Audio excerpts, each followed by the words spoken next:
everybody, to another edition of the NERDWatch podcast. I, of course, am G Money, here in another lovely Tuesday evening in the heart of Wailuku Town on the beautiful island of Maui in the great state of Hawaii.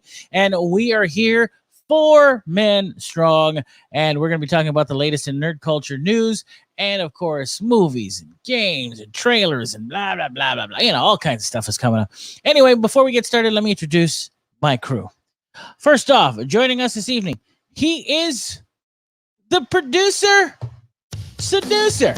He is also the man who is responsible for, keeping things tidy on the show. Or at least he thinks he does. He also loves GoBots, but you can tell by his profile picture. Ladies and gentlemen, please say hello to Cobra Kai Kai. Hey. G. What? Yeah. It's a Gundam. Up yours. No, it looks like a GoBot. I mean, I had a GoBot that looked just like that when I was a kid. And it's okay to like GoBots. GoBots are cool. But get the name right for what I have. Yeah. Well, yeah. Anyway, also joining us on this lovely Tuesday evening, this next guy, he is our Man in Black. He is also the man who does nifty card tricks with his hands and does nifty bird tricks with his pants. So, boys and girls, say hello to our gaming guru and one man that is part of the Hawaii Film Critics Society. Put your hands together for Phormat. He's in the house. He is here. And hey America and beyond. Yeah. Guys and gals and non-binary pals. There you go. Non-binary. All right, well. It's so bright. You can turn it down one if you want. Don't have to make it so bright. Yeah, I gave him one of the 2 cameras that I had. Ring lights are stupid. Yeah, well, they keep you lit. No pun intended. How lit? Also joining us this evening, this next feller. Oh my God. This next feller. His business he does for the boys. And he doesn't even know it yet. For the boys. He is also the godfather of comic books. He is the chairman of the comic book board, and he is the sinister minister of Maui Comic-Con. He is, most importantly, the self-proclaimed comic master. He's freaky. He's deaky. He's Dr. Leaky in the house. He's the godfather of the boys. He's the godfather of the boys. Yeah, he's here as well. and he's still muted. And he's still muted. Oh, yeah. I got to. Oh, he's not muted. He's good. He's not muted. Actually, most of the boys are older than me. How does that work? Well, anyway, we got a lot to talk about. We're going to wrap it up. Wrap up this time. We're going to wrap it up. We just wrap started. It up already. So, that's our show, everybody. Thanks for coming in. I hope you guys enjoyed it. So, the hits just don't quit coming. They just keep. All right, here we go. Till next time, ladies and gentlemen. I'm G Money. Hello. No, just kidding. Aloha. Before we get into any, yes, blesses. Yeah. Before we get into any more fun news, let's find out. Of course, every single Wednesday is New Comic Book Wednesday, right here in the heart of Wailuku Town, all the way in at Request Music. So if you're looking for comics, Alika's got he's got the comic that'll scratch that. Does he have itch. A list? I don't know if he has a list. He doesn't. Let us all be surprised. Oh, man. Boys and girls, let's find out. Of course, bring those milkshakes to the yard, sir. His comics bring all the boys to the yard. First off, before we get to him, I want to let you know that we are simulcasting on Facebook at facebook.com/NERDWatch, on YouTube at NERDWatch Nation, and on Twitch at NERDWatch 808. You guys can watch us there every single week. Tell your friends about it. Let them know. Let them know that we appreciate you guys. Let them know that we love to interact with you guys. You guys can comment, and we'll see all your comments from each platform right here. So it's not a problem at all. So Just make sure to support us, like our pages, follow us on those platforms, Facebook, YouTube, and of course Twitch. And let's get right to it, shall we? Let's do something. Let's find out what's new this week in the world of comic books. All right. He's got a list. Oh God! Shocker. What you got? Black Cat number 6. That's Marvel's Black Cat from the Spider-Man universe. Does it star Janet Jackson? Nice. Oh.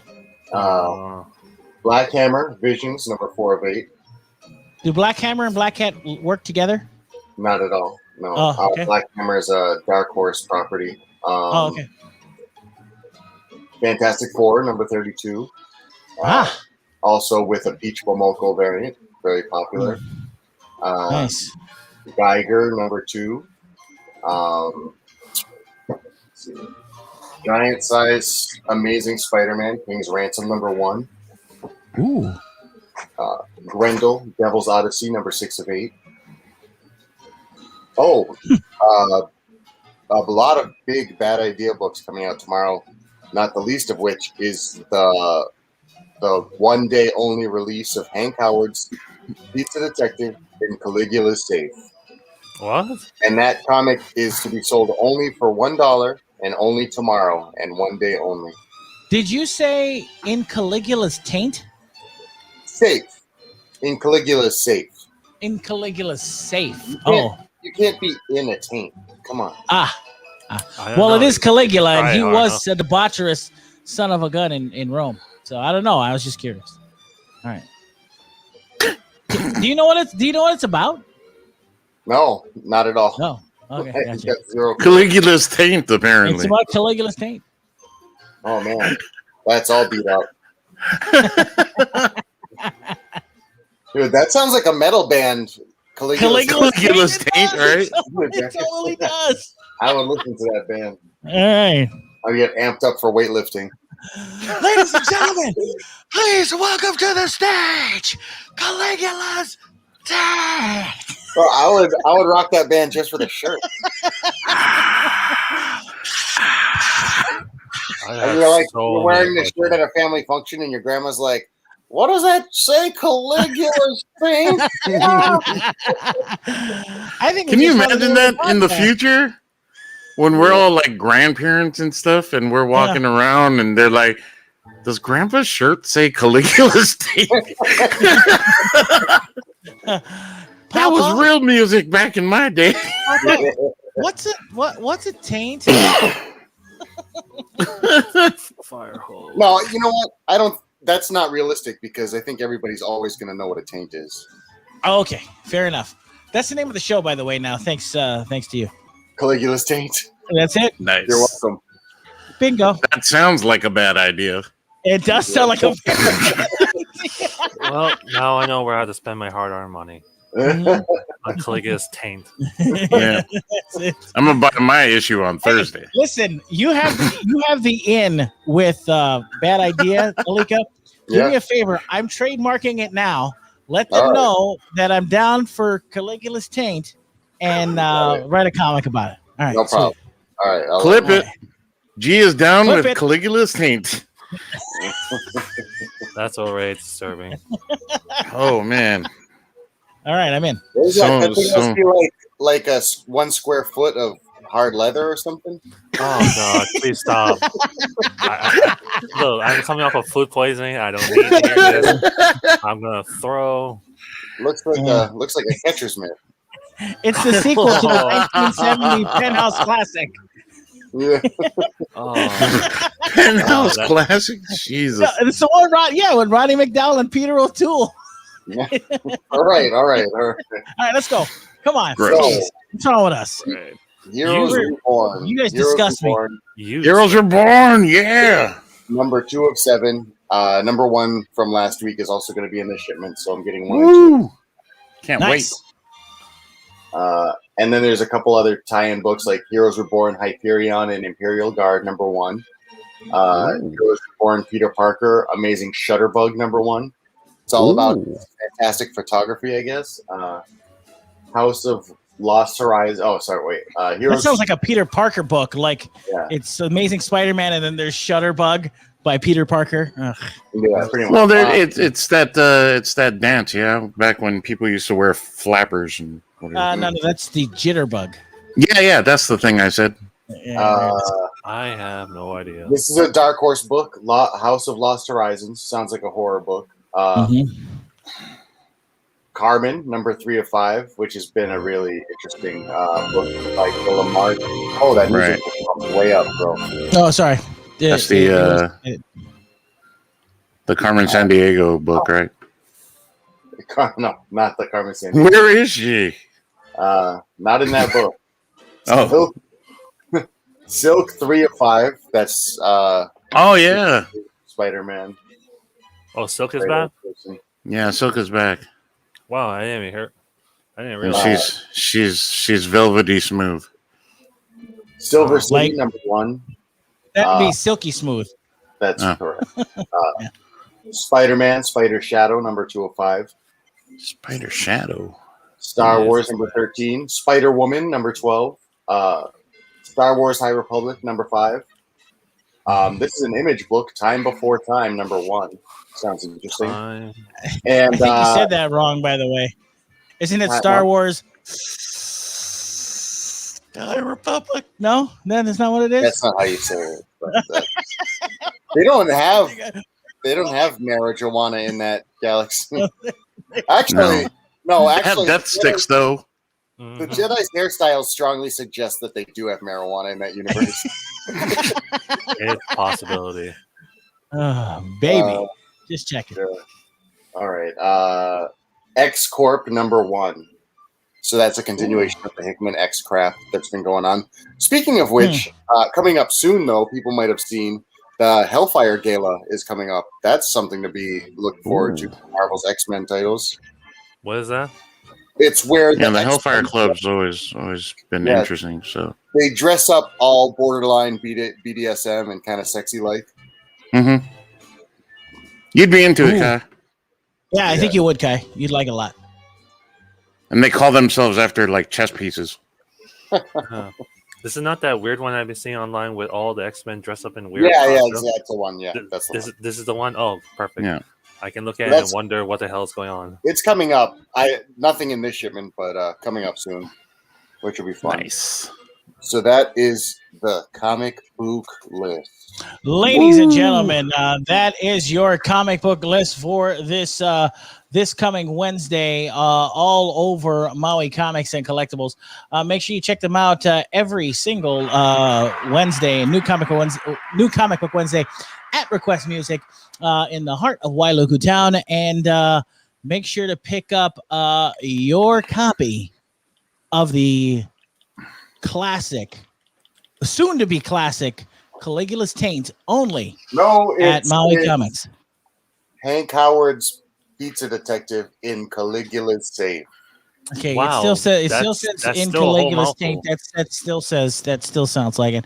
Anyway, Maui Comics and Collectibles is where you can find those unique comics. And have you replenished your Batman Fortnite selection? The second printing should be arriving soon. I haven't got them yet, but I do have them on order. Are you going to get all 5? 6, all 6 books. 6 books? Well, issue 3 is just about to release this following week. So 3 issues are out so far. Yeah. I think by issue 4, I should have a replenishment on every issue. Good. I want them all. I want them all. So you can rip it right in front of them. So I can take the code out and rip the comic right in front of them. That's exactly what I'm going to do. That's what you want to do. Anyway, yeah. Anyway, of course, this week there was a couple of it's kind of an uneventful week for entertainment news. There has been a couple of stories that came out. We'll get into all of the rumor and conjecture coming up shortly here. But first, of course, the biggest news of the day was the premiere of the all-new Venom Let There Be Carnage trailer. So I figured, what the heck? Why don't we watch it right here? Venom, Let There Be Carnage. If you have not seen it yet, very interesting. Venom, Let There Be Carnage is directed by, if you can believe it, Gollum himself, Andy Serkis. Andy Serkis also did the very dark version of Jungle Book on Netflix. You guys will watch along with us as we share with you Venom, Let There Be Carnage. My favorite part is where Woody Harrelson smokes the weed. Does he? No. I say either. You gotta say either. The Carnage symbiote smokes the weed and he gets high from it. And we'll share with you guys some interesting things that we've learned about this trailer as soon as it's over. So while you guys are watching live and listening live, that's what we're watching right now. Yummy. Is anybody surprised that Tom Hardy came back for this? Nope. I kind of am. Not really. Really? All right. Hey, Mrs. Chen. Good evening, Venom. What's her name? Michelle. Michelle Williams. She's not coming back for this one. I don't think so. Not surprised with that either. Because you and I are the same. Every decision we ever make. Wow. Who do we leave? Dude, the Daily Bugle. Oh, no, that was her. That was Michelle Williams. We leave them Was that her? Yeah, that was her. waiting in the darkness for the rescuer who never comes. Nobody can say no to that comic book movie And money. they went into Raven's Claw. I don't know how this is related to Harry Potter at all. Long time. Weird. Raven- Oh, I mean, got it. So much. Woody Harrelson looks cool. Not gonna lie. He looks much better here than he did in that Stinger. That's for sure. Yeah, I agree. 100%. with the curly hair. Yeah. That weird wig he had on. Yo, one thing I gotta say is Woody Harrelson always comes through. I have never not enjoyed a Woody Harrelson performance. Soon come.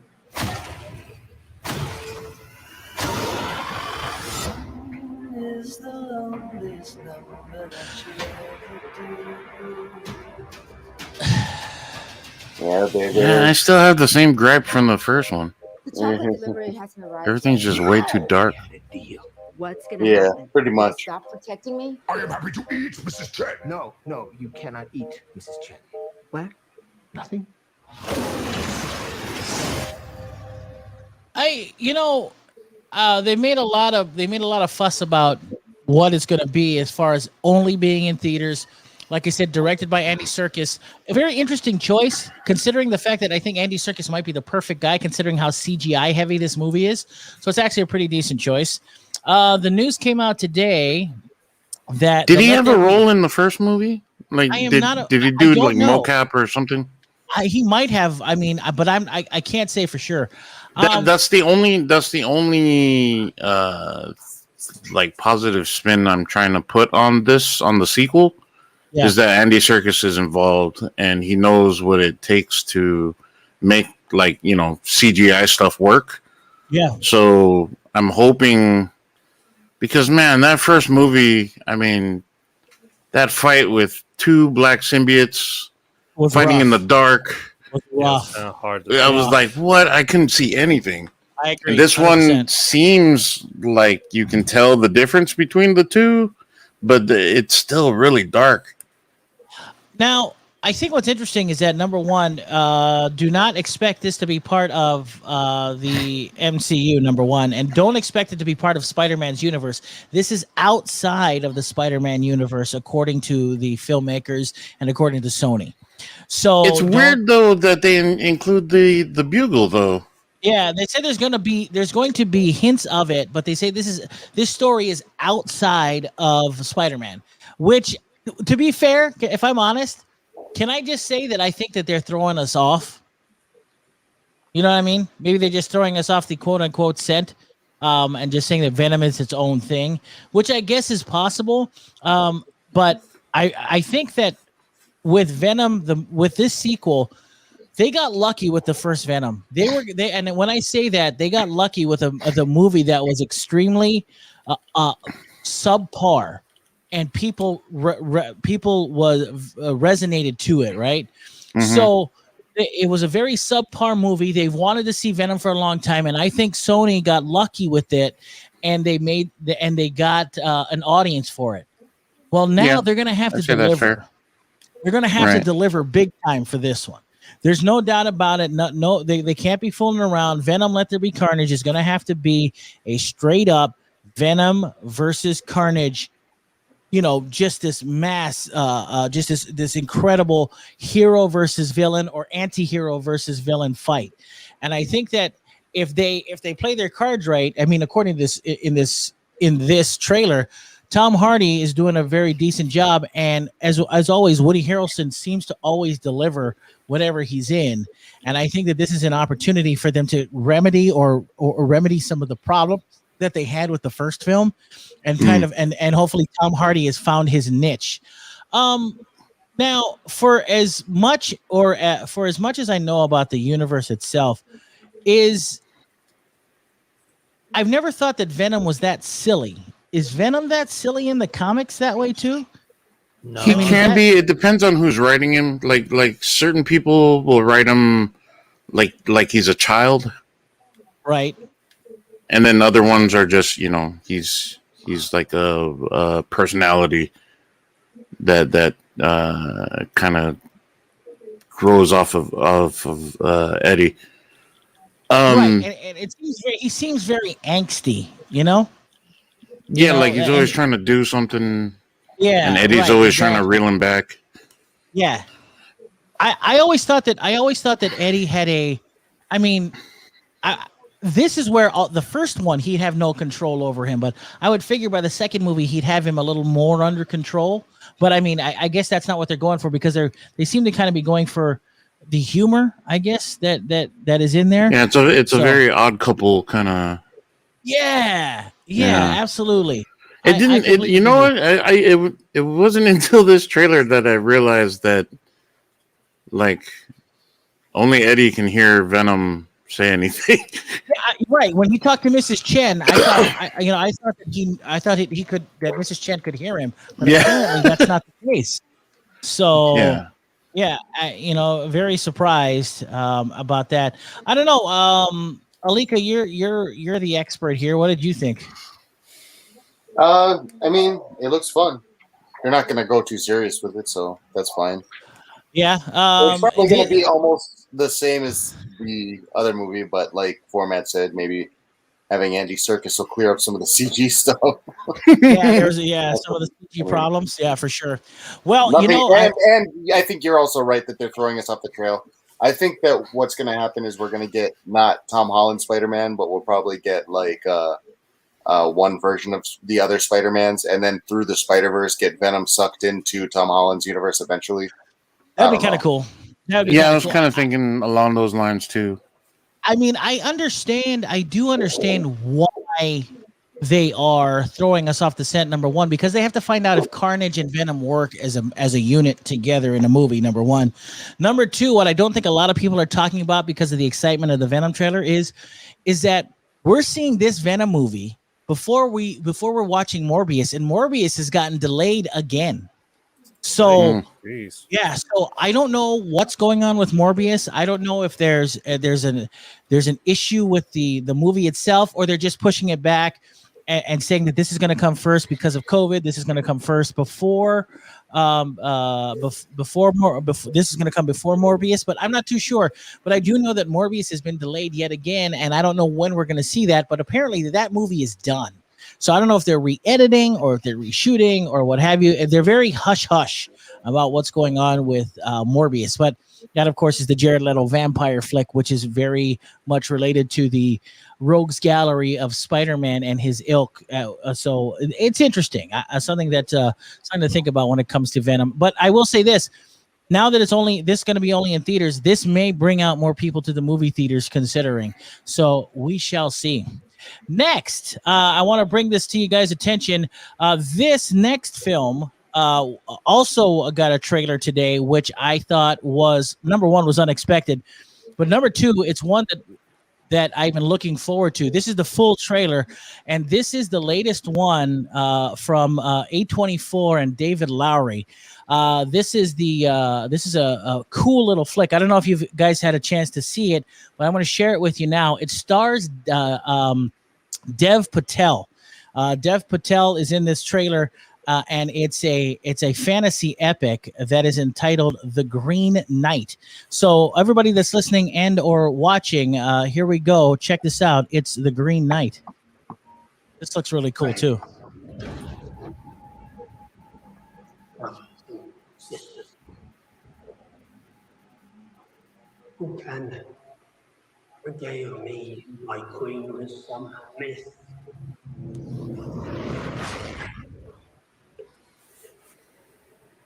Or tale. Wasn't expecting what I got here. Very, very cool though. O greatest of kings, let one of your knights try to land a blow against me. Indulge me in this game. I will be there.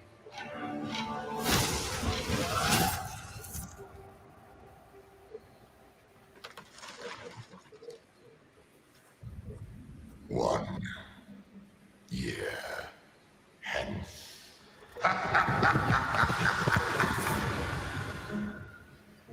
Another movie coming this summer, apparently. The year nearly gone already. You must seek him out. Was it not just a game?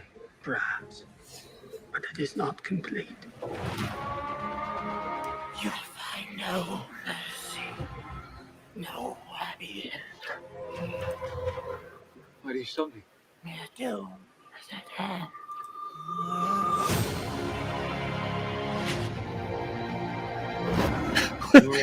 You just do a chef's kiss. You did. I like axes. Mwah.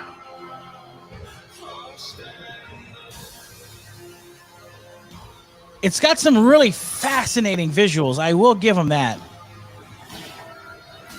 I still have no idea what's going on. No, I don't, and that's kind of what I think is cool about it, is that I have no idea what's going on. Did you Oh, it's the origin of Ghost Rider. Nice. That is why a knight does what he does. What the frick? Are you ready?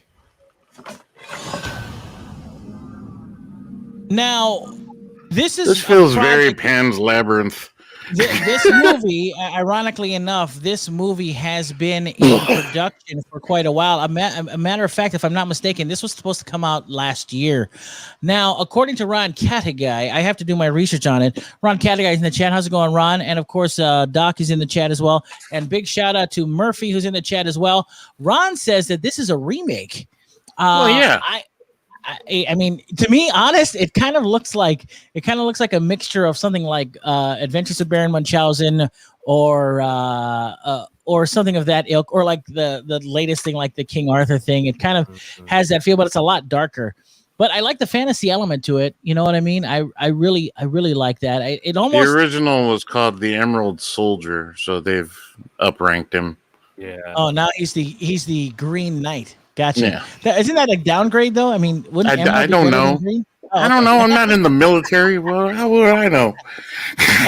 But that, of course, is the Green Knight. That was supposed to come out last year. We're going to see it apparently this summer. We shall see. And it looks a remake of what? Yeah, Murphy says the Giants look visually cool. I do think that as well. I think they do look pretty cool. I don't know. They could do it better. They could have had Titans running around. If you guys are listening to the show, their tongues look up slapping around. Look for the Green Knight, guys. If you're listening to the program, look for the Green Knight on YouTube. Check out the trailer; it is pretty impressive. Yeah, and you know we haven't had a decent sword and sorcery kind of film in a while.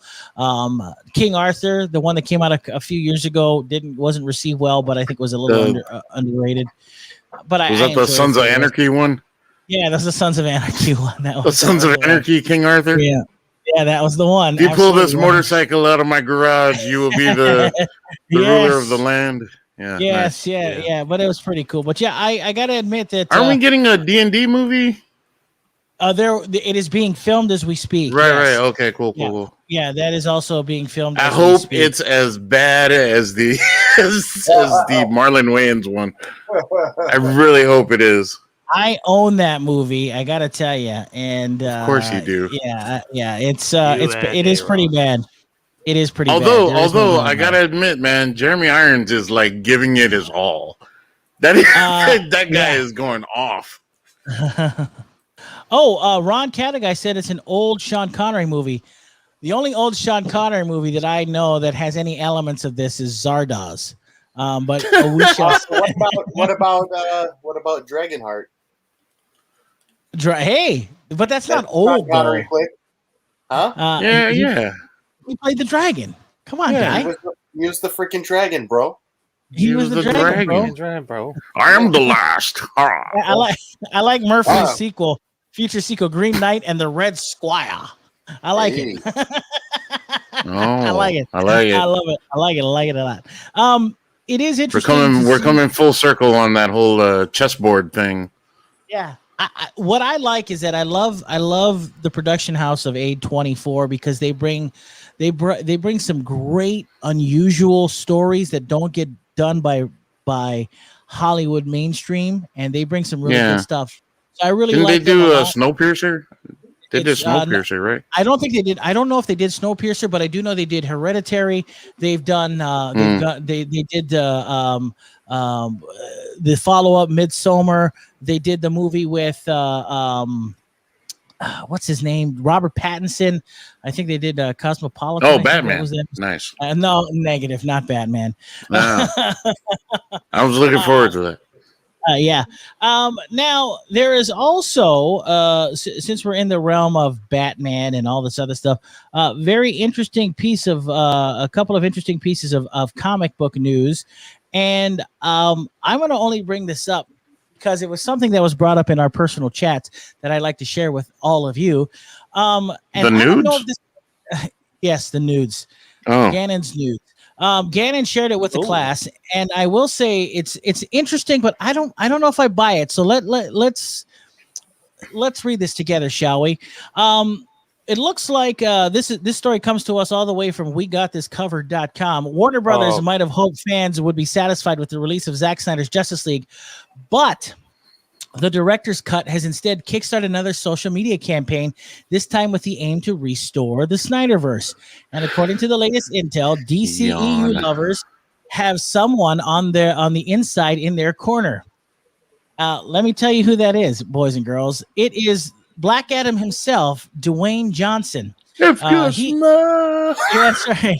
He is said to be pushing for Snyder's Justice League lineup to be brought back. He just wants to fight with Henry Cavill. I guess he does. That's all he wants. He doesn't care if the Snyderverse comes back. He just wants to fight Cavill's Superman. He does.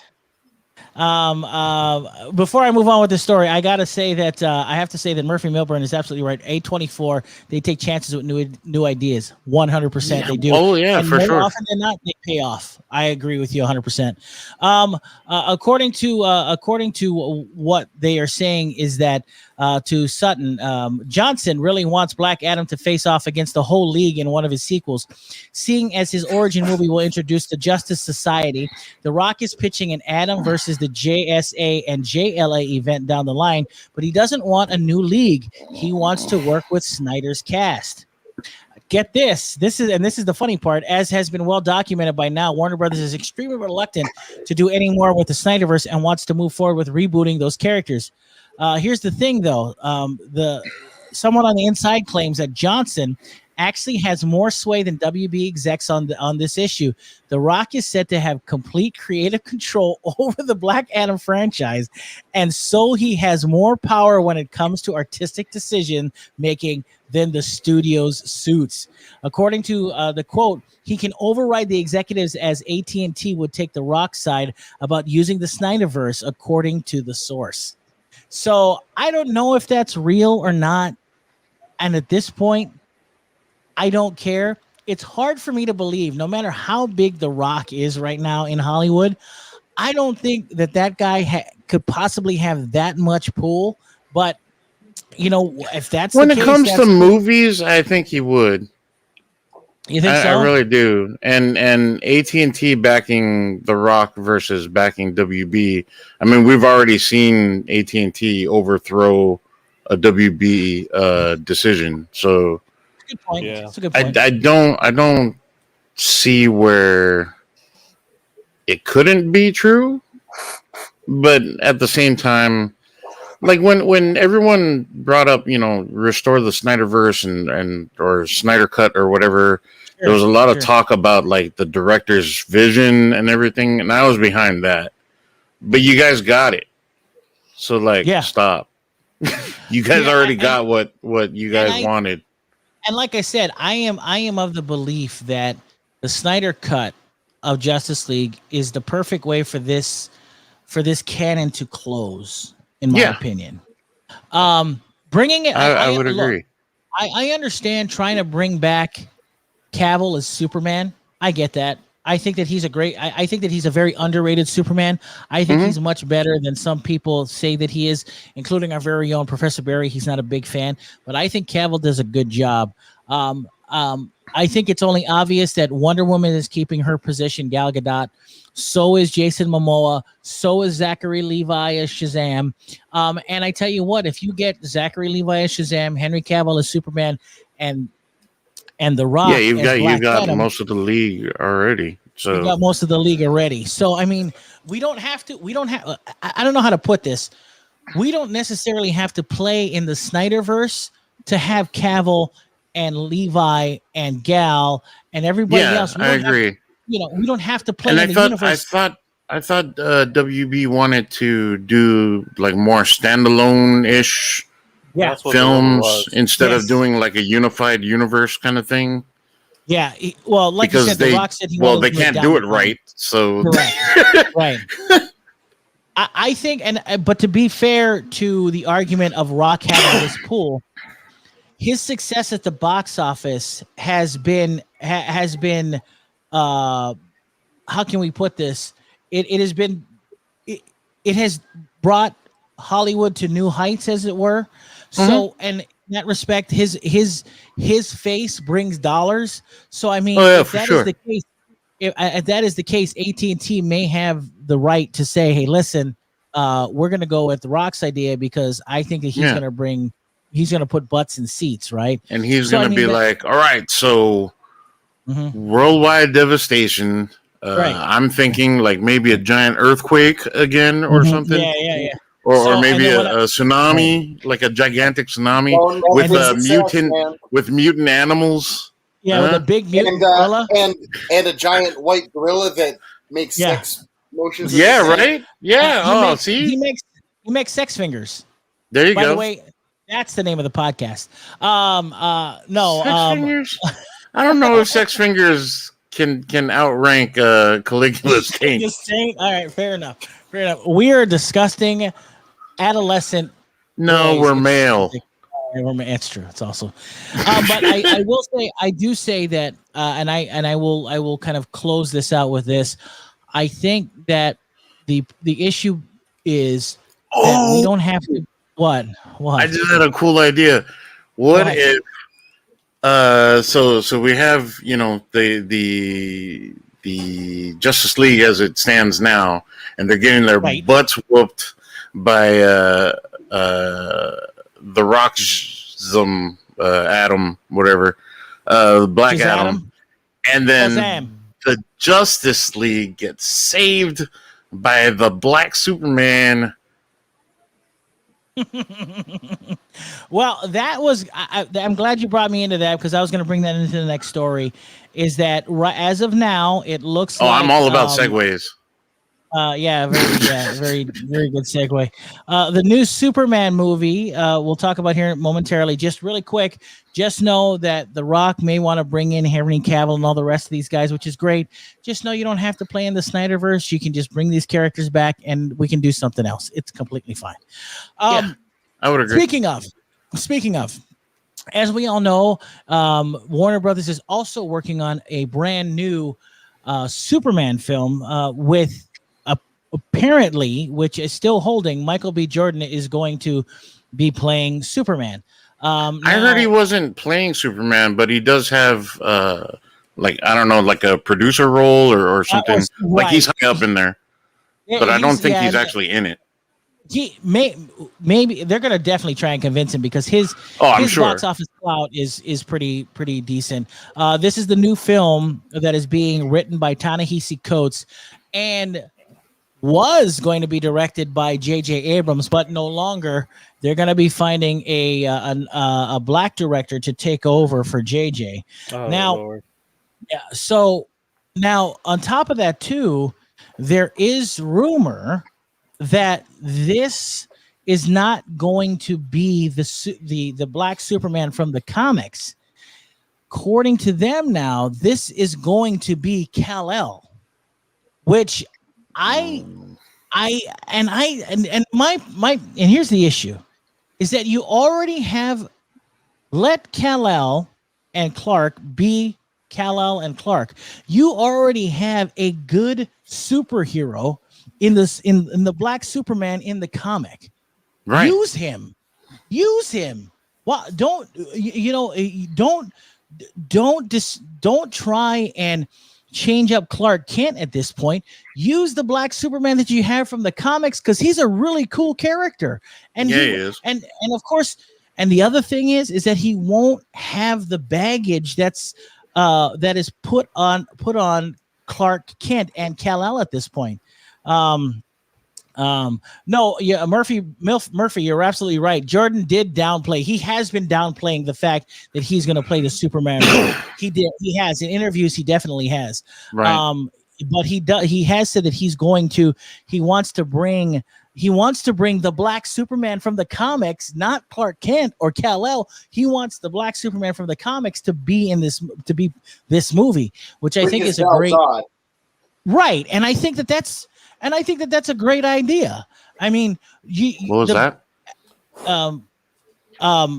What do you say, Alika? Go ahead and say that again, because there's actually a couple black Superman, but Val Zod is the most prominent, and then Calvin Ellis being one of right. Calvin Ellis. Right. Calvin Ellis was the one I was thinking. The interesting thing to me is that with all of the baggage that comes along with Clark Kent, you already have Henry Cavill taking that role on, right? Which is already, which I think is the legacy of that character is definitely hard to fit in those shoes. Henry is having a hard time doing that. You have an opportunity to give us, let's say, Calvin Ellis. Right. You have the opportunity to give us something brand new that's brand new for most people, but is in the comics. You have something to give us brand new, and you can take this Superman wherever you want him to go. He doesn't have to carry around the baggage of Kal-El and Clark Kent and Lois Lane and all this other stuff. And we don't there's no need, in my opinion, there's no need to race swap him for this feels like a WB decision. Right. This feels like we want to reboot. Weren't they around to see what happened in the comics? Yeah. When they tried to swap things out and they're like, why is Thor a female? Why don't you guys create a new character? And you know what I mean? They already did. Calvin Ellis. Give us Calvin Ellis. Give us Calvin Ellis. Right. Whatever the case may be, you have comic book characters to choose from. And just because it is not Clark Kent doesn't mean we will not be able to relate to Calvin Ellis. You need to build that story. That's what you do. Sure. So build the story. According to Murphy, who's also in the chat because he's very interested. He's also interesting. I'm also interested in the idea of an Icon movie instead of Superman, since Jordan is rumored to be working on a Static film. That Static Shock film has been in the works for a long time. Yeah, for a long time, dude. Originally, the Icon movie was originally what I thought Jordan was being brought on for. Yeah. And then they started swinging all this Superman talk, and I was like, oh, okay, so it's not Icon. we're Right. doing another Superman. Yeah. And then I think- Michael B. Jordan's like, I have nothing to do with Superman. So it's like, wait, what are you on now? I think if you are trying, if we now that we live in the 2021, and if we're so worried In the about 21st?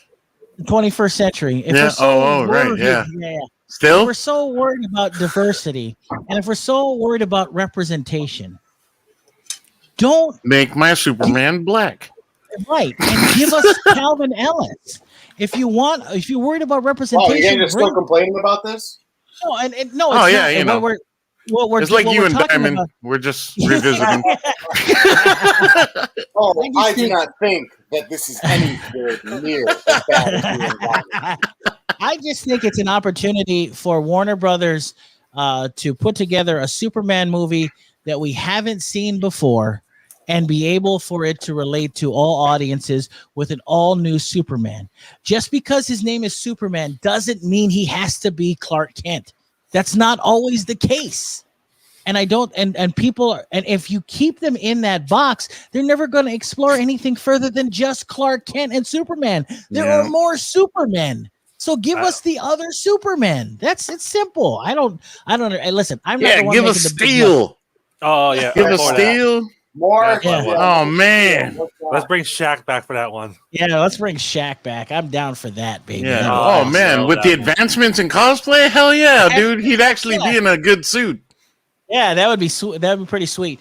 But overall, I got to say that I'm very excited about a new Superman movie, because the fact is that I'm a huge Superman fan. So for me to see something that is not Clark Kent would be really cool, and I think that it's an opportunity that they should not pass Yeah. up. Don't make him I really agree. Yeah, don't make him Clark Kent. Don't let him carry around that baggage. It would be ridiculous. Someone tell this to The Rock so he he can be like, no. Yeah, somebody I want post this on Calvin the Ellis. Rock. Speaking of The Rock, has anybody watched his Young Rock show? Yes, What do you think? I watched all episodes. And what do you think? It is for the most part. It is as far as the wrestling history goes, it's all pure fantasy, but it's fun. The Rock show is a lot of fun, no doubt about it. It's been renewed for season 2. If you have not seen the Young Rock show, check it out. It's a very fun, little sitcom to watch. And if you missed I the saw season, like the first 2 episodes. I thought it was pretty fun. It felt very akin to Everybody Hates Chris. yes, kind of The sort of. Chris Rock. Yeah. I agree. And if you missed the season finale, they played the season finale this past Tuesday. There is a incredible scene, and I'm talking about TV. Surprisingly, there's an incredible scene between the real Rock and his mother, which is completely heartbreaking. And she's not even acting because apparently Rock didn't tell her that he was going to say this line, and it floored her. And she did a great job, and you should see it because her emotions were real, and it's incredible. I will say I will give The Rock props. I think that my biggest problem When with she that show, delivered that people's elbow, oh man, so good, so clean, off the top rope, so clean. I will say this: my biggest problem with that show, and I know, I don't like the him running for president. I think it's just this glue that they're trying to keep together for him to tell the stories. But I don't think it works. I don't think it works at all. I think it's silly. But but regardless, you should definitely check out the Young Rock show. It's a lot of fun for sure. Anyway, moving on from Young Rock and Superman to even more news this evening. Excuse me. If you have not seen them yet, excitement is building for the new Marvel movie Black Widow, which is coming out July 9th. They released brand new character posters. I don't know if you guys got to see the new Black Widow. Didn't.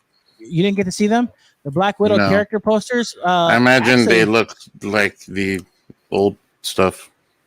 Well, kinda, but these were not shared. It was like, Before? hey, this is Black Widow. Remember what she used to look like? She's dead now. Yeah. Kind of, sort of. Like, oh, damn. let me give you the here it is right here. Let me. I will share this with you guys so you guys can take a look and you guys tell me what you think. But this is the latest that we can expect. These are the latest character posters. Bam, right there. So that is that the right one? No, that's the wrong one. Sorry, stop that. My fault. I gave you the wrong one. What I was supposed to do. Smooth. Well done, sir. Well done. Yeah, well done. Oh, Let man. me do this one more time. Can tell you're a professional at this. Yeah, there we go. Bam, there it is. So there we go. That's what I was going to show you. Now, of course, which one's the Black Widow?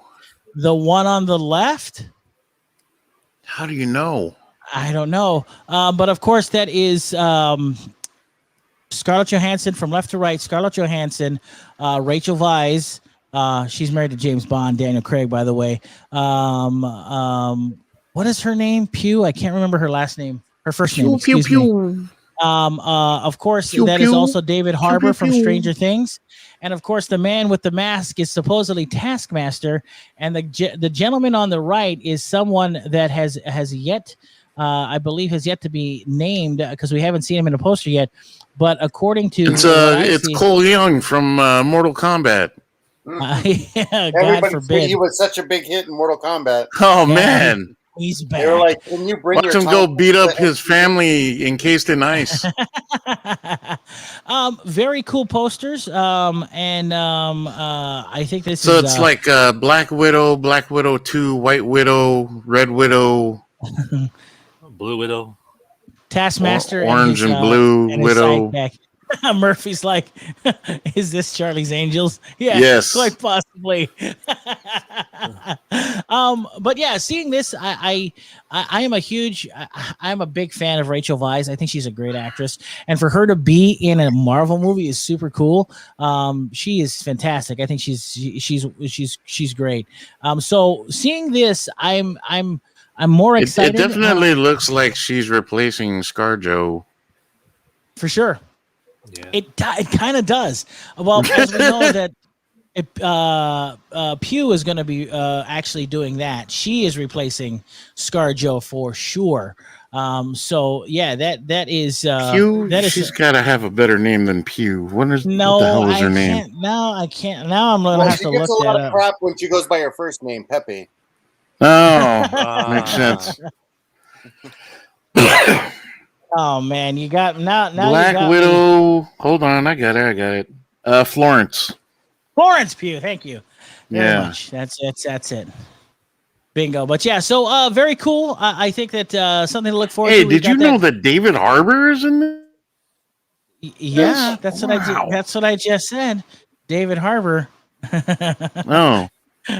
Carl with the callback. Young Rock. That should be Magma. Yes, Carl. You're absolutely right. I just saw that. Nice job, Carl. Oh, nice man. work. That was good. I give him props for that. That was pretty good. Let's be honest. Good job, Carl. Let's be honest. Attaboys and pats on the back, sir. All around. So yeah, it's that is some of the biggest news of the week as far as movies go. Now, we do want to talk a little bit about a couple of shows that we happen to take a look at. Alika, I'm going to go to you really quick first because, as we know, Jupiter's Legacy finally hit Netflix. That is it's based on the Mark Millar book. Jupiter's Legacy. What did you think? The leading man is the star of those great Taco Bell commercials. You're the Chihuahua? No. What is she talking about? Josh Duhamel. He's in those nacho fry commercials. Remember? I only know him from from Vegas. I don't know if you know that show. Oh, I remember Vegas. It had Vanessa Marcel. Oh, swoon. And Josh Duhamel. I always thought it was Duhamel, but apparently it's Duhamel. Listen, I don't know. If you Whatever. like Josh Duhamel Phormat, you're gonna love Michael Bay's Transformers movies because hell no, nope. He is all over them. All right. Oh, great. That's how good he is. Anyway, Alika, Jupiter's Legacy, of course, this is Netflix's answer kind of to Amazon Prime's The Boys. In some sense, what did you think? Yeah, I like the way you approach like the intro to this. It sounds like you didn't see it. I didn't. I wanted to watch it. I didn't have a chance to see it, but Alika did. You know, we could live stream it right now. I think it'd be fine. I've never read the comic. I'll be honest. It wasn't like appealing. There's so many. It's hard, man. Being a comic reader, like a meta commentary on heroes using heroes is something that's done to death. I love Mark Millar. I think he's a great writer. I like a lot of the stuff he's done. But it wasn't a comic that when it was out seemed appealing to me anyways. I'm not into that cape commentary, which this show is that. And I enjoyed watching it. I nerd out in that kind of stuff. But I mean, it didn't seem that strong. I was surprised that Phormat reacted so favorably because the twist at the ending was kind of telegraphed so far in advance that I didn't know if that was. I didn't know if that was something that Phormat would find enjoyable. You know when I figured it out was when Uncle Walt joined him on the rooftop, and I was like, "Oh, he's the bad guy." And that was like in episode 1. How long is it? Is it 6 episodes, 8 episodes? How long is this thing? 8 episodes, I think. Yeah, it's 8 episodes. Yeah, something like that. It's not that long. Now, since you're unfamiliar with the comic, your I guess your impression of it won't be tainted by the comic. So, I mean, you look at the costumes and all of the characters. I mean, they look like the comic counterparts. They did a great job. Like I know I'm familiar with what the characters look like, and Frank Whiteley is a great artist. I love his art. So they did a good job nailing the look. I'm not sure if the stories exactly followed how the comics went. They probably did a couple different turns here and there, but I'm sure. I'll tell you, I'm just kind of annoyed with some of the characters. You know, their motivations are kind of when this kind of commentary keeps happening and the characters are kind of like just representations of certain points of view and they kind of are just that thing, you know. I feel like this story's been told before in other forms. Mark Millar is a great storyteller, so obviously it's done a little better this time around. You know, I'm not as into the daughter character as Chloe. You know, Chloe. Yeah, I don't know. I have like a little jaded, just because there's so much like it around now to pick from. But I'm happy to see a good launch for the Millarverse, and I watched it. I enjoyed watching it. I had a good time. But it's not something that I would like put out there for people to be like, this isn't a good example of a comic book movie. I don't think there's anything transcendent in this thing. It was good. I think it was good. It's worth a watch for sure, especially if you need something to watch on Netflix or streaming or whatever. But like I said, I wouldn't rank it, and I wouldn't offer it up as a good example to someone trying to get them into the material. Wow, interesting. Hey, so Phormat, since Alika crapped all over it, what did you think? I didn't crap all over it, bro. Well, actually, before you answer that, Murphy asks, is Jupiter's Legacy binge-worthy, or should I pace myself per episode for better enjoyment? No, it's binge-worthy. I would say binge through it. They're hour episodes, so if you can handle 3 or 4 episodes at a time, then you can get through it in 2 sittings. The very talented Ron Catiguy, who's in the chat, good friend of the show, said he saw it, and he said you can skip it. Wow. He's meaner than I was about it. Wow. Ron, that's interesting. He's just saying that because there's no animation in it. Yeah, no, that's fine. I liked it. I thought it was good. I liked the way, the pacing is good. I like the way the backstory and the present day is wrapped in together. Like it was never jarring. Like I didn't feel like, oh my god, what time are we in now? The thing is, but if you sat and thought about it, it was kind of odd that every other scene, they literally interlace the timelines. Like right. And then like there would be a flash of light or a take, and you'd be in the other time, and that the story was literally interwoven. You were seeing both stories at the same time, and the cuts, if you started to pay attention to them, were not, smooth. It was kind of just like, some of them were kind of like, whoa, jarring. Yeah. But the pacing was good, I think.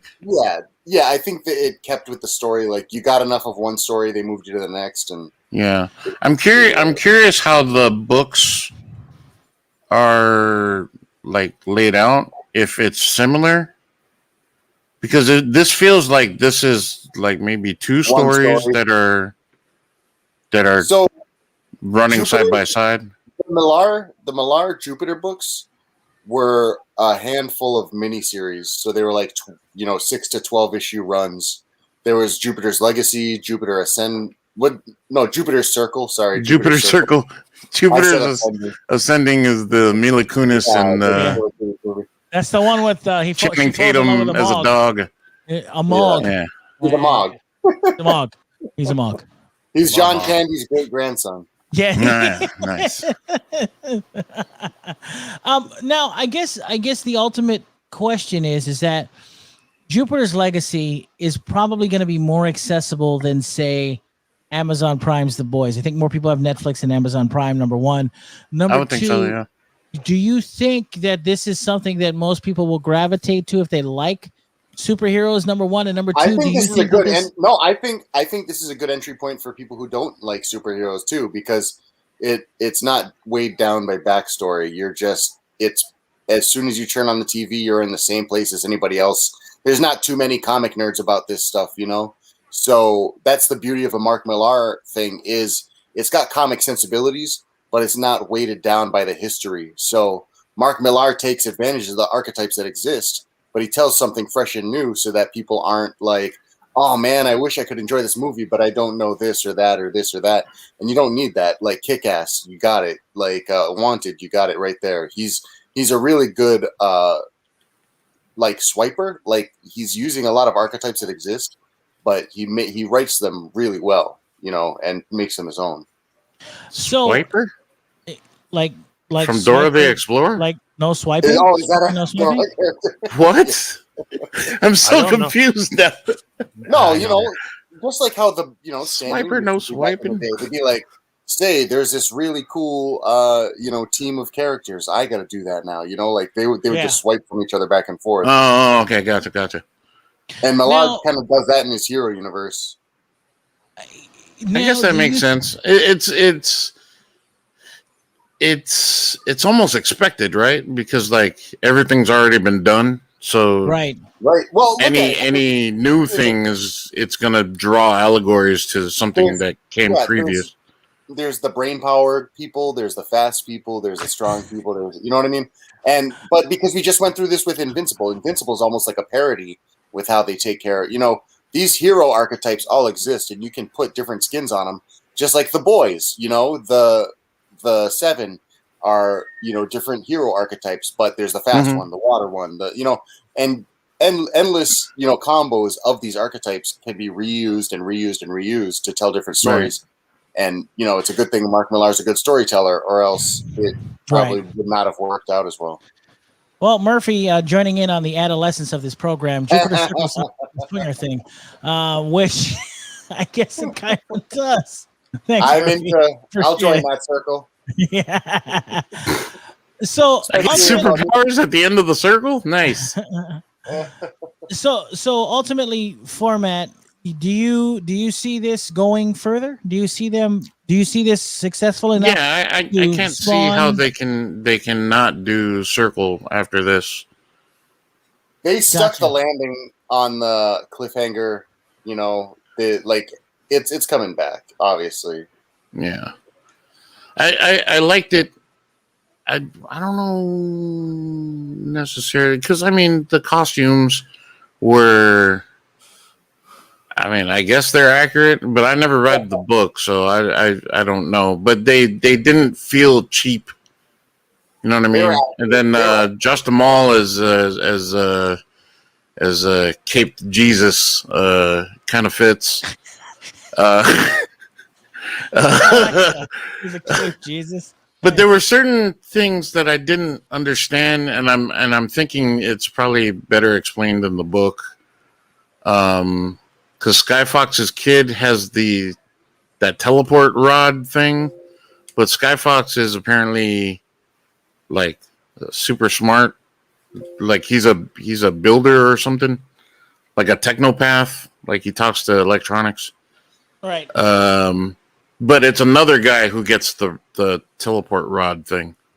So I don't know if maybe the dad built him one, or I don't know how that works, but there were certain things I didn't understand, like how everyone has powers in this universe. It feels like everyone's got powers and everyone's got like corny nicknames and yeah. You know what's my favorite was the Nick. Like, you've got powers? He's like, yeah, I thought you knew. Yeah. Well, my name's Nick of Time, and he stops time. I was like, what? Yeah, but you must have Time. enjoyed how annoyed the characters were and how corny the name. Oh man, for sure. Yeah, like in that aspect, I probably related to Chloe the most. Where she's like, you what? Why can't you just call yourself Nick? Nick of Time? What a dumb name. Well, you know, now because of you guys, I really am looking forward to watching this. Now, something else that because of you guys, because of both of you, I want to. Yeah, check I give it. Alika totally crapped on it. What are you talking? I give it the October Faction watch seal of approval. Oh, Jesus Christ! Nice. Where's Todd when we need him? I am I'm very much in favor of watching this. Legacies. Yeah, Hate Watch Jupiter's Legacy. I will say that Netflix made a very quick decision on another show that they just put out just a month ago. Remember the show we're talking about, The Irregulars, that X-Files show in the Sherlock Holmes I haven't universe? even seen that yet. Yeah, Has been only it's already been canceled. One season only. Already been nixed. So I would suggest watching it and start a campaign if you guys really like it. Apparently, a lot of people that watch it really enjoy it.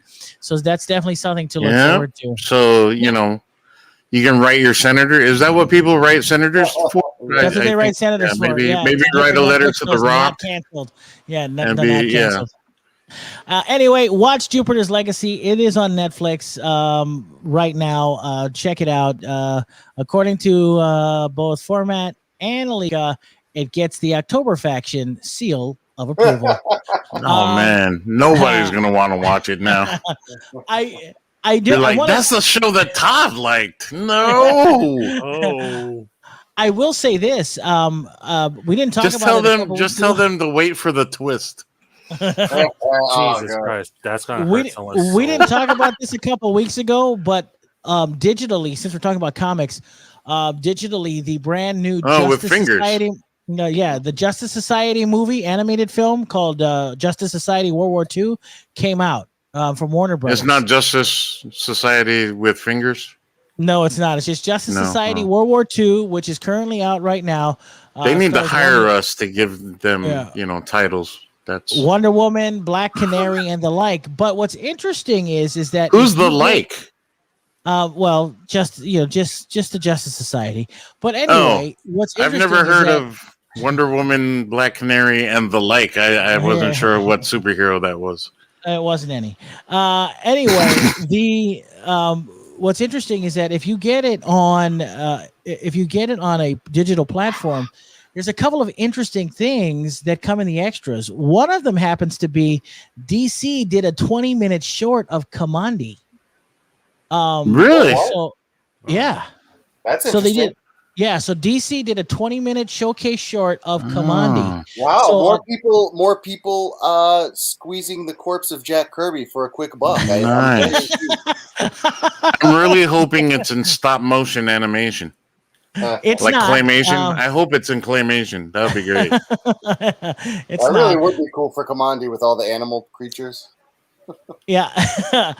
Well, so just to let you know, if you do want to watch the Justice Society, you get Commandi for free, and there's also a sneak peek of the Long Halloween, which is Warner Brother Animation's next big animated film, which is coming out. So something to look forward to. I That's forgot a to mention Batman that. thing, right? Yes, I feel like Batman. that's a Batman thing. The Long Halloween. I forgot to mention that last time we were. Is that one in claymation? Because that would be cool if it was in claymation. Yeah. Now, just wait for the twist.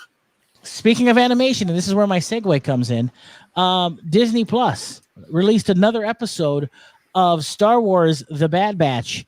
I think Alika and episode 2. I missed it. Yeah, I saw it. So Kai, what did you think of The Bad Batch, sir? The Star Wars new program.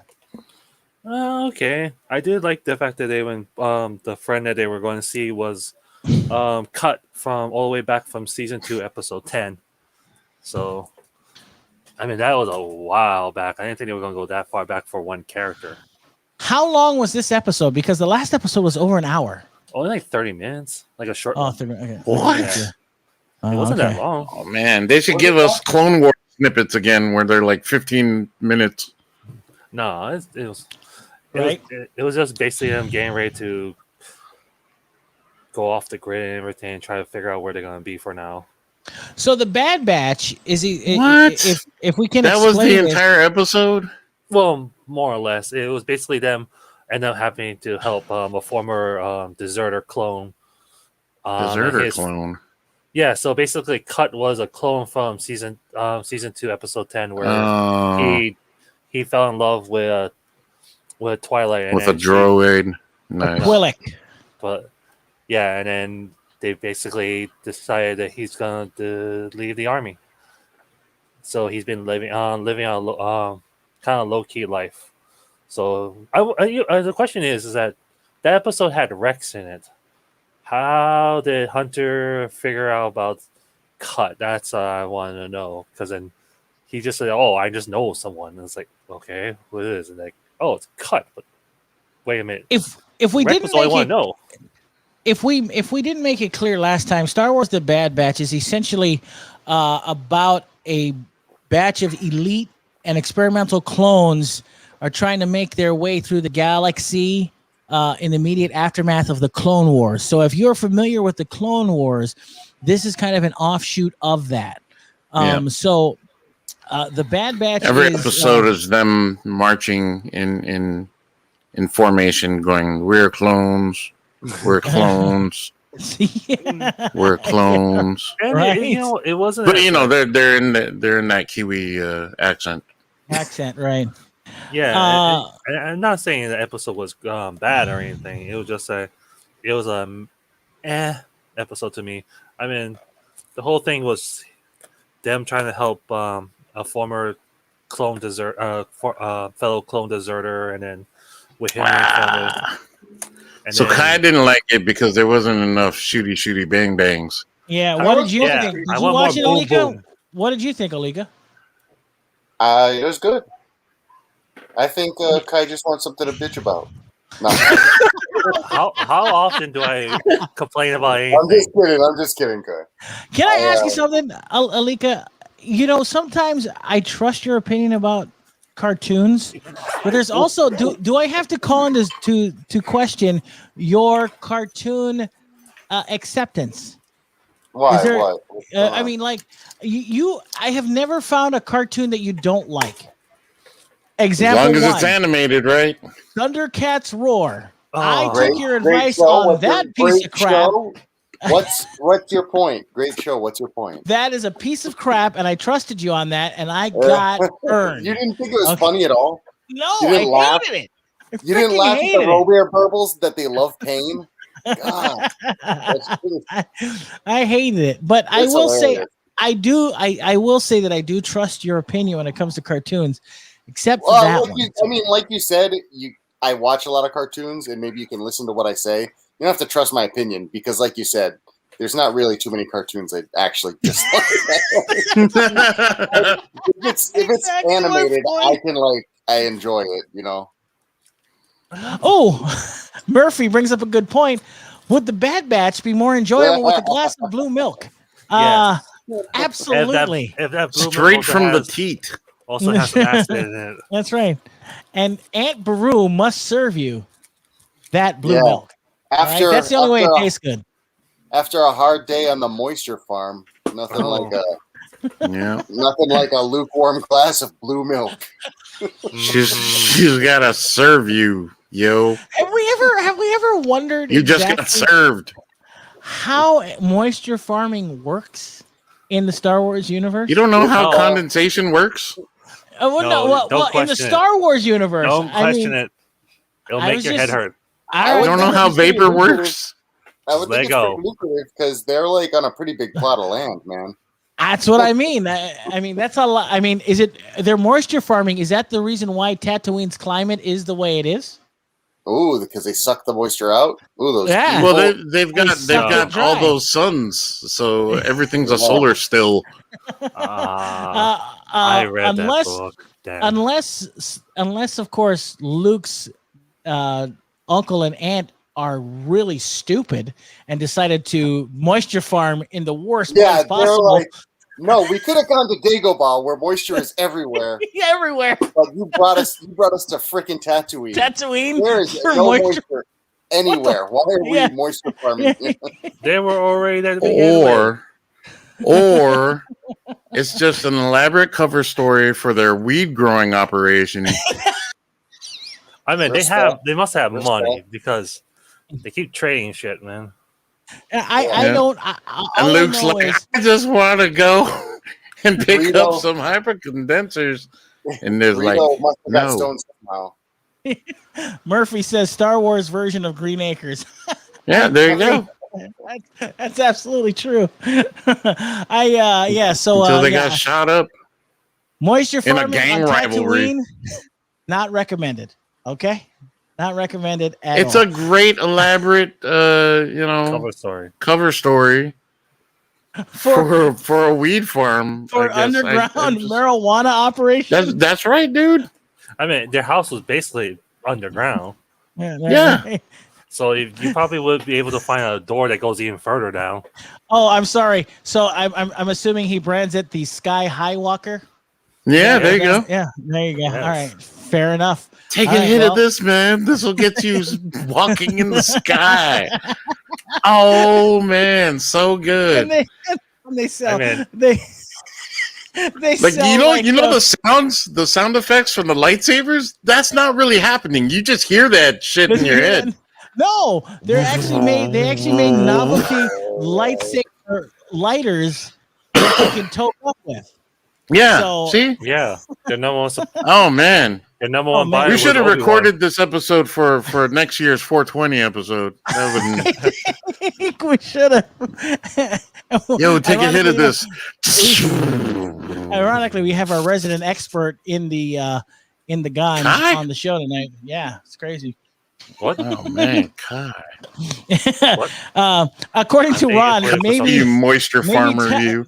maybe Tatooine was like Dagobah, but then the moisture farmers showed up, and Yeah, that's what I mean.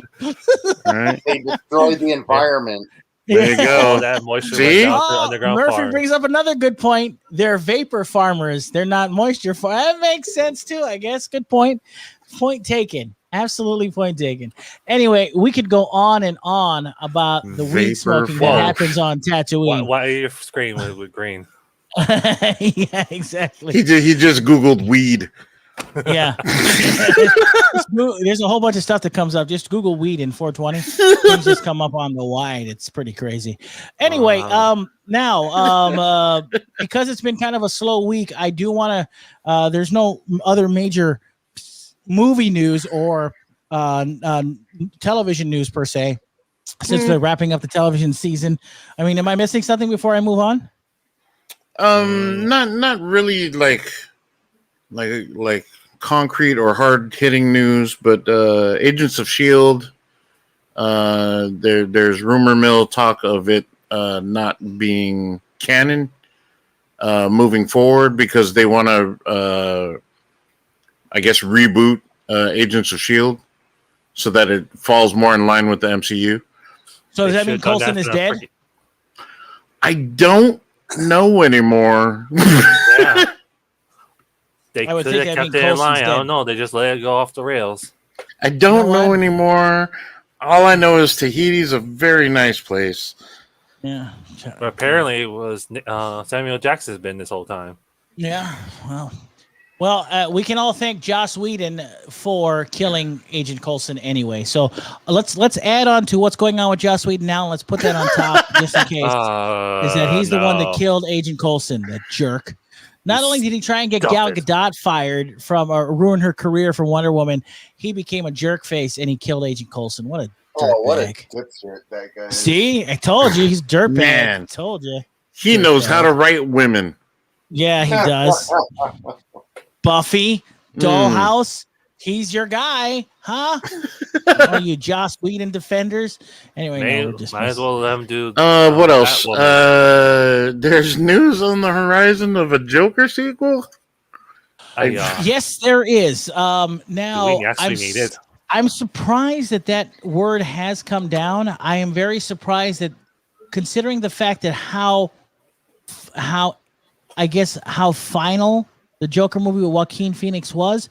It's a That's very what I interesting. thought. It's very interesting for them to. Do you think sequelize they it. would bring Walking Firebird back for this, or?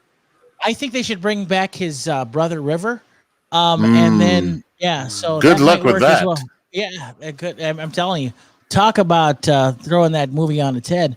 But no, in all seriousness, what I do think is that if you're going to do a sequel, to be honest, I can't say this.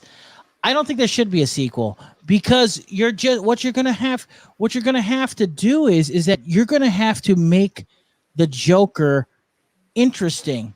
He's interesting in the Joker movie. He's going to have to carry the movie again. And if he's going to carry the movie without a protagonist, since he is the antagonist, what are we doing? What if it's just the Joker movie, but it's from De Niro's point of view? Oof, that'd be awful. Or and he does a dance on the stairs, huh? Or maybe Joker, maybe at the end of the movie, after we see him kill Bruce Wayne's parents, he starts fingering other kids' mouths. Oh god!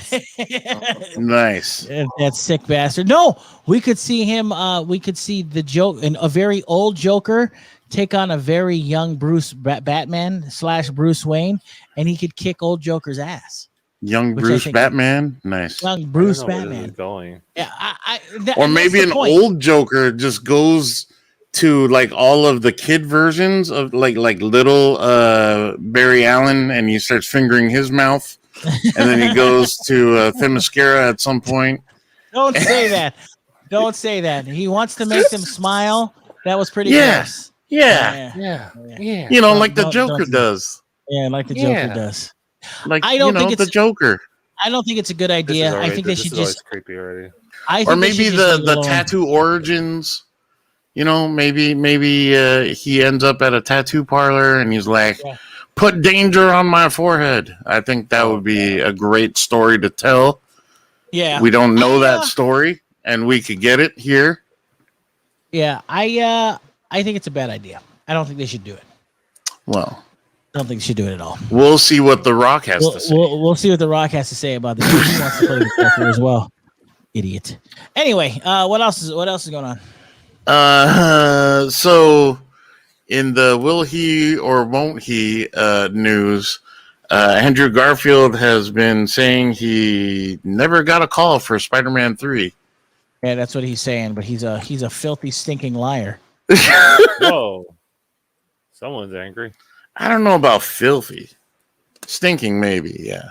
Yeah, sure. But He's he a looks Brit. fairly clean, so I mean, He's a Brit, though. Brits don't shower, right?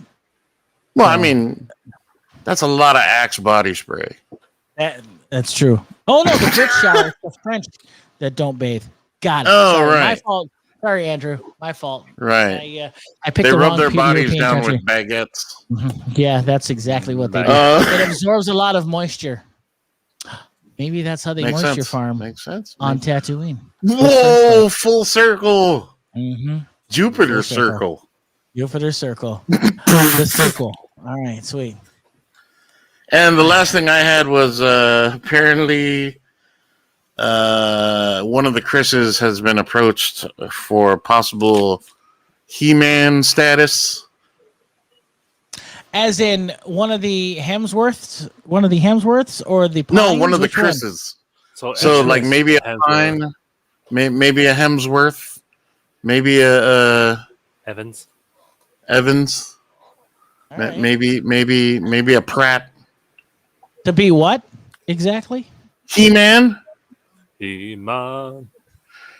Who do you think what? would best fit the role? The blonde one. Ooh, that's Yeah, a very blonde controversial take. That's a controversial take. I know. God forbid. Whoever they get, I hope they put him in that that hairdo from the cartoon. Yes. Well, it's a tough one because think about this. Number one, I think Chris is finishing up the Hulk Hogan biopic, and then he's moving on to shooting, or is in the process of shooting Thor: Love and Thunder, right? So I don't think he has the room on his plate for a He-Man, but it would be cool to see him as He-Man. I think he's doing those things, but he's doing them like on an iPhone. Ron's got a point. Chris Rock, that's true. Yeah, I can totally see that. That's all I got. Murphy did a comment on that. He said about Joker, I believe. He said, I agree. Leave it or transition into a serious story about the origin of Harley. Ooh, that's another good one. By the way, terrible. I hate it. I might like that. But I will say that Margot Robbie has been she has said that she would like to see Poison Ivy put into the DC universe so that she can make out with a plant. Nice. Yeah, sweet, right? Awesome. I'd pay to see that. I'd buy that for $1. Hot thorny action. Murphy also said He-Man equals the furry bikini. Whoever wears the furry bikini best, that's the guy who should get the part. Faux show. Anyway, and that's Chris Rock. That's Chris Rock for sure.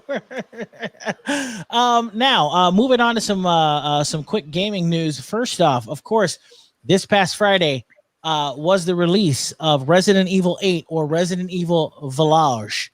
And that came out just on Friday. I had the chance to play it.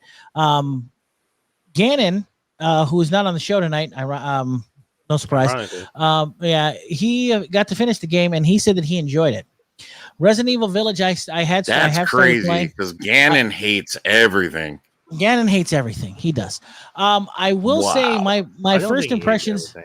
My first impressions of Resident Evil Village have been pretty much what the impression has been so far. This is very much a return to what made Resident Evil 4 such an iconic game. It's very true. That's the word. The creators also had mentioned in a comment that they had to ratchet down the tension curve from 7. They say that Resident Evil 7 scared everybody so much that they had to ratchet down the tension curve in Resident Evil Village. Now, what's interesting is, and this should be no surprise to everybody, I have yet to finish Resident Evil 7. Oh, really? But I will say this. Resident Evil 7 is probably the scariest Resident Evil I ever played. Okay? It's freaky. It's disturbing. It's not something that's usually from a Resident Evil story arc, per se. And, of course, Resident Evil 8 has done something for the first time where it actually is a direct sequel to Resident Evil 7. 8 is the direct sequel to 7. So we're talking, and the protagonist is Ethan Winters. I have to say a couple of things. Number one, I am still it's still hard for me to play a Resident Evil game in first person. It's something that I have to deal with. It doesn't detract from the fun of playing Resident Evil and how good the games are. But for me, Resident Evil's always been an over the shoulder kind of thing ever since 4. So it's a little rough for me in that respect. But I will say this: it doesn't take away from the pleasure of playing a Resident Evil game. It's just know Resident Evil Village is it's still scary, but it's more fast paced. It's more gunplay, and it really is latching on to what everybody loved about Resident Evil 4. So this is like, and boy, once again, the community's right. So far from what I'm playing, this is a greatest hits of Resident Evil's canon. This is what Resident Evil 8 is. And that's not a knock on Resident Evil, this one, but I will say the story is there. The story about and this is not a surprise, the Lycans is there. So Murphy's right in the chat. No dessert until you finish Resident Evil 7. That is true, because I have to go back before I finish 8, and I gotta finish 7, and that's what I've been doing. I've been playing both. I've been going back and forth, and I will say that Resident Evil 7 still holds a very big impression on me, and the graphics on that thing are still good, and the story is whack, really whack.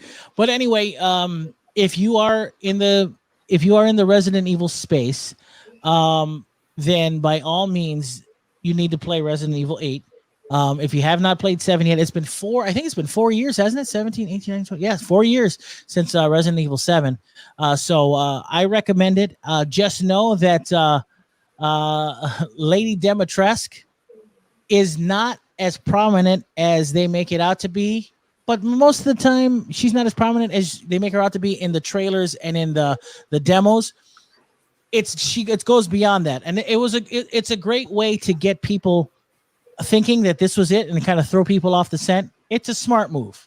So just know that you may see this 9-foot woman that you'd like to have step on you, according to what the internet wants. Apparently, I don't know what that means, but okay, whatever. Oh, the internet is a very strange place. It's weird. So I will say, by all means, check out this Lady D is game. a whole lot of woman. Yeah, she's a whole lot of woman. If you happen to have a PS5 or an Xbox Series X, this game looks beautiful. It runs at a crisp 60 frames per second. It looks fantastic. So I will also give them that as well. So I know that you guys, I don't know about all of you, but I know that some of you are Resident Evil fans. So if you are in the market, I would recommend it. And by the way, when you finish Resident Evil 8, which I haven't done yet, you open up Resident Evil Mercenaries. So, and get this, they're also releasing in the near future what came with Resident Evil Village, Resident Evil Reverse. It's a multiplayer component to Resident Evil. Now, what's interesting is that this is not the first time that Resident Evil has had a multiplayer aspect to it, right? But apparently this is going to be a little different, and it's weaved into the Resident Evil story. I'm not sure how. I don't know. It hasn't been released yet. It was supposed to be released the day of release of Resident Evil 8, but they delayed it, and they're improving upon it, and we're going to see Reverse in the near future. So if you guys are Resident Evil fans, I would recommend it highly.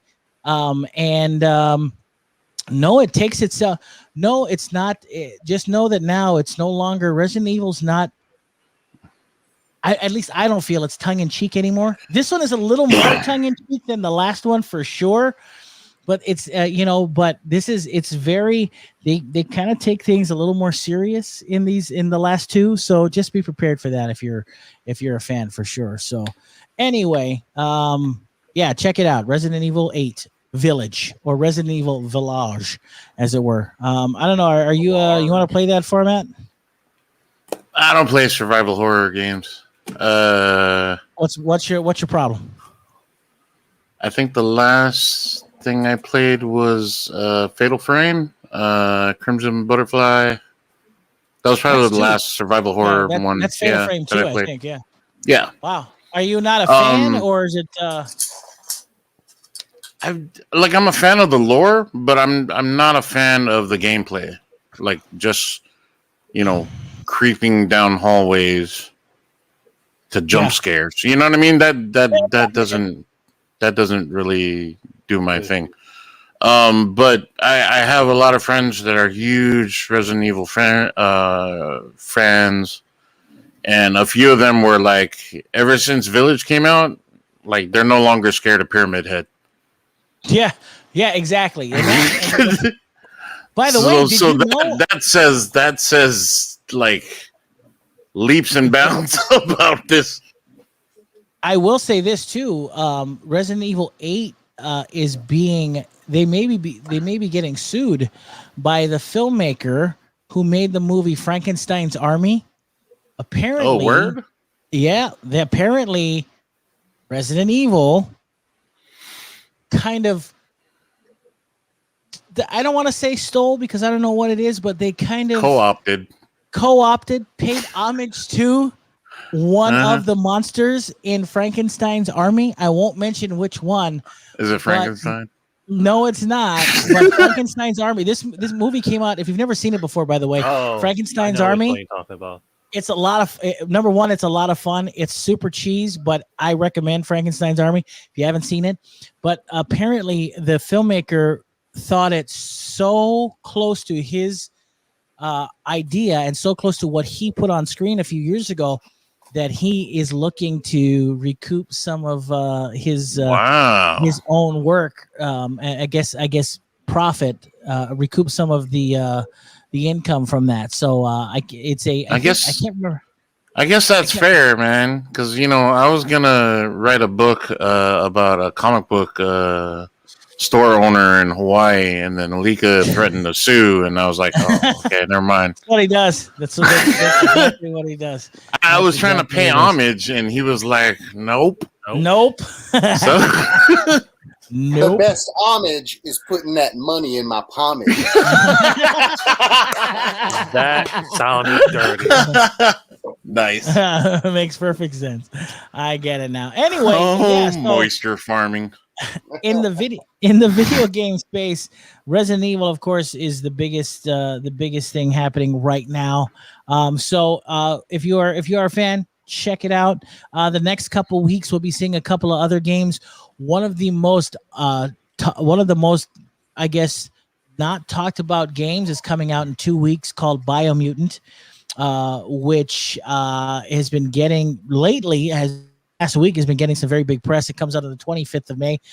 It's very much a RPG, Legends of Zelda, Ratchet and Clank, open world game, which is getting a lot of hype now all of a sudden, which this game should have been out a few years ago. So, so check it out. Biomutant will be coming out in video games or on your digital platforms very, very soon. Yes, Murphy, I agree. Alika is a comic blocker, 100%. He's what I like to call the gatekeeper for comics. Oh, yeah. Oh, damn, son. Now you're never getting a comic. No Batman Fortnites for you, sir. No Batman Fortnites for me now. Yeah, he's gonna consider this comic blocked. Yeah. Gatekeep that, pal. But anyway, I've been as far as my gaming experiences go, just been playing a lot of Resident Evil, both 7 and 8. I've been playing. That's cool, man. I even re-downloaded. So proud of you. You're actually like finishing games. I know, it's starting new ones, and wow. I'm playing Alien Isolation now. And you guys, by the way, my buddies came over, so I was playing baseball. I play MLB. I've been playing that like crazy. So yeah, I just been. Well, yeah. He says he does. I don't know if he does. Like he just sat there with the demo mode playing the entire time. Yeah, I think he thinks he's playing. He's like, you know when you have like a younger sibling and you hand them the second controller, but it's not plugged in, so they think they're playing. I think that's what G does with the demo mode. Like it's just playing, and he's like, "Oh, look, another home run!" Woo! How dare you? But anyway, yeah. So that's super cool. Check it out. New stuff on the horizon that you're gonna want to definitely play if you're a gamer. By the way, I've been experimenting. Yeah. Like I said, I've been experimenting with new games. Rogue Company, sports which I've- titles, weird. yeah, I experimented with a new high-res game. The guys who did Smite, they did Rogue Company. I finally started playing that. That's actually kind of fun. Mm-hmm. So I even downloaded the second season pass of Borderlands 3, which I've got to start playing again. So it's my experiences Oh have my been god! Pretty it's soon you're crazy. gonna be starting to like tell us about your new and dare I forget your I can't new believe I- roster in FIFA. Yeah, pretty soon. I love FIFA. That's one of my favorite sports games. Next week, by the way, next week I'll talk about it as much as I can. Next week is the remastered edition, the Legacy edition of Mass Effect. All three of the games that matter, Mass Effect 1, 2, and 3, are Honestly, actually going. No, you could have coming stopped at 2. Yeah, two is fine. I can vouch for that. 3 kind of got I tell you what, the remaster looks really good. They're giving us all the DLC. It does look good. Except for the they're giving us all the DLC except for the multiplayer stuff. So that's really cool. And yeah, I will talk a little bit about that because I did pre-order that a while ago. So I'm super excited. I'm super excited to play that. It looks good. It really yeah, does. it does. So There's they a really bunch of took. games Although out I heard they fixed a lot of the cameras so they don't focus on people's butts now, They which I'm fixed very sad about. I think they that's fixed a lot of the unfair. cameras. They also fixed the elevator. Remember, the elevator was the loading. Oh, yeah. kinda like the loading screens. Yeah, they fixed that as well. So that is something to look forward to. So if you're a Mass Effect fan, or if you remember playing Mass Effect, that's coming out this Friday. Or excuse me, yeah, I think it's this Friday or Saturday. I can't remember which. So I'm gonna go back and replay some of those remastered, even better controls, better graphics, 60 frames per second. I think it's going to be super, super cool. I'm Less really, butt really shots, excited. though. So And less bus shots. Yeah. be warned. Yeah, that definitely be warned. I agree 100%. Anyway, other than that, of course, every what you got? No, May 14th it comes out. Was it May 14th? Mm-hmm. I'm looking on Steam right now. Okay, good. I was. Oh yeah, so it's going to come out this Friday, which is super exciting for me, and I can't wait to play that as well. Now, of course, before we get out of here, we do have to talk a little bit about the newest releases that are coming out for Hard Media. Of course, it is the 11th of May, and that means we've got some new stuff to talk about. First off, there is the collector's edition of the 1976 version of King Kong on Blu-ray that you can look forward to. So you can check that out. Also out on Blu-ray today is the Criterion version of Fast Times at Ridgemont High, which looks really good. I want to check that out. It's got 2 cuts of the movie on it, 2 cuts of the movie in it, which I'm very excited to see. Also, if you are interested, Is one of them a black and white Snyder cut? Because that would be cool. Yes, they all movies from now on are coming with black and white Snyder cuts. Also on Blu-ray today and 4K. On 4K today is Justice Society World War II. That comes out in Hard Media today. Also in Hard Media, you can finally watch Shrek in 4K on its 30th anniversary, if you can believe it. Finally. 20th anniversary. Oh man, I've been waiting so long. Yeah, haven't you? Also, get this.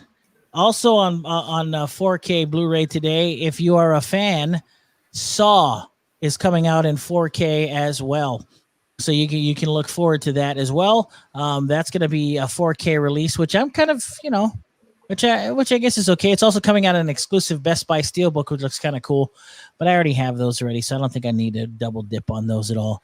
And double dip. It's when you buy movies multiple times. Also on Blu-ray today. Like how much you have, right? You and Aron.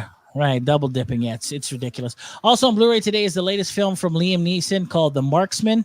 If you don't know what The Marksman is about, The Marksman is about a rancher on the Arizona border, becomes the unlikely defender of a young Mexican boy desperately fleeing the cartel assassins who pursued him into the U.S. So that's coming out today. Whoa. Yeah. That sounds like an indirect sequel to Tucken. Yeah. Yeah, isn't the plural of Tucken Tucken? What? Could be. It depends on what you're tucking. Yeah, that's true. It all depends on what you're tucking. Also, one of my favorite releases. It's not in 4K, but still very worthy to be purchased. It is the 3-movie collection of Smokey and the Bandit, Smokey and the Bandit, Smokey and the Bandit 2, and Smokey and the Bandit Part 3. Super exciting. Love all those movies. Check them out. The first one is the best one. Dom DeLuise's finest. Yeah, one of, for sure. And then, of course, also on Blu-ray today, one that I don't want to miss, if you are even remotely interested, it is the 20th anniversary edition in 4K of The Fast and the Furious. So, yes. In 4K? In 4K. Oh, man. Oh, it doesn't matter if it's an inch or a mile in 4K. Mm-hmm. And by the way, for all of you, just because, so I can satiate all of you anime guys, just know that One Piece season 11 Voyage 2 is out. Of what, like Voyage? What, the Voyage 2? Aren't they up to like Voyage 47 or 50 at this point? Yeah, actually, yeah, because they only like a few episodes on that one. Oh, good Lord! Season 11 Voyage 2. Shut your mouth! Oh my God! Forget One Piece. Such a garbage. Also, there's another one out today called. You say what you want, but it's the number 3 in the comics world. There's also another film called Seven Seas. Hey, Alika likes it. It's animation. Yeah, it's true. He does. Seven Seeds is another anime that is being released today on Blu-ray, and I believe the other one. No, that is not an anime. I repeat, that is not an anime. Over. All right, so yeah, so you can check. Tentakuru. Tentakuru. Do you guys know when Minari comes out? Minari is out. Minari is out. What? Yes. On Blue? Yep. Wait, let me. Are you sure? I am pretty. Oh no, Minari comes out next week. Okay. Next week. I was like, what? We went to Tarjay the other night and we were looking and it wasn't there. Yeah, next week too. By the way, just a really apparently. I don't know if I do not know if this is the actual special edition of it, but there is a steel book version of Last Action Hero releasing in 4K next week. Great. Yeah, for sure. Anyway, boys and girls, we are out of time. That does it for this show. Shrek in black and white, Murphy says. Hell yeah, dude. Definitely see that. Release the Snyder cut version of Shrek. Murphy again. No one remembers what happened after Mass Effect 3. The historians were thrown into the sea to hide the truth. Yeah, that's about right. Well, I'll give you updates on all that stuff and any other things that we watch, boys and girls. Next week, I want to talk to Alika about, of course, the comic book list. And I also, because we never have an opportunity to, I want to talk about how Penguin is kicking Diamond right in the diamonds. And how they're trying to. I mean, it's kind of awkward on all sides. Nobody's, it's like two jealous lovers pursuing somebody and making themselves look bad in the process. It's like. I agree, and that's why I want to get more info on this next week. So make sure to remind me, buddy, because I do want to kind of talk about this. So just let me know. But anyway, that's right. So next week, you tell us about your jealous lovers, and yeah, and we'll keep you informed. But I want to thank so much. I want to thank Murphy and Ron Cataguy and Joel. Yeah, good job, chat. Yeah, You chat. guys have You been are very, fantastic. very, Big shout out to Carl and of course Doc and everybody else who we happen to miss. You guys very are wonderful. active this evening. Make sure to tell your friends to like our page, facebook.com/NerdWatch, on YouTube at NerdWatch Nation, and on Twitch at NerdWatch 808. So have a wonderful week, guys, and we are out of time. So for Phormat, for Cobra Kai Kai, and of course for the one and only Godfather comic books, Alika, the gatekeeper of comic books, I am G Money. Until next time, peace out. Much love and most surely always stay nerdy. We'll see you back here next time on the Nerd Watch. Aloha. Aloha.